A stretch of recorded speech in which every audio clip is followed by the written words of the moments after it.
से आज़म रज़ी अल्लाह तआला जिनका महीना है, इस महीने 11वीं शरीफ अक्सर लोग मनाते हैं, अक्सर लोग मनाते हैं।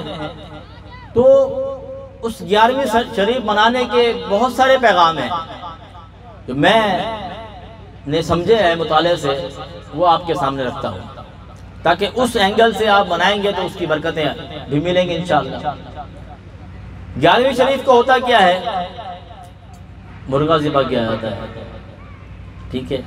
अब इस पर क्या मामलात हैं, उसकी बरकतें हैं जनाब। आप हुज़ूर गौस आज़म रज़ी अल्लाह तआला की करामत है, आपने मुर्गे को कहा कुम बिइज़्निल्लाह, अल्लाह के हुक्म से जिंदा हो जाओ, जिंदा हो गया। इसके पीछे एक वाक़या है जो उलमा बयान करते हैं। तो इससे पैगाम क्या मिलता है, उस पैगाम को जहन में रखें। वाक़या हमने बारहा सुना है, उसका जो माखज़ है, उसका जो पैगाम है, वो आपको बताकर आगे चलता हूँ।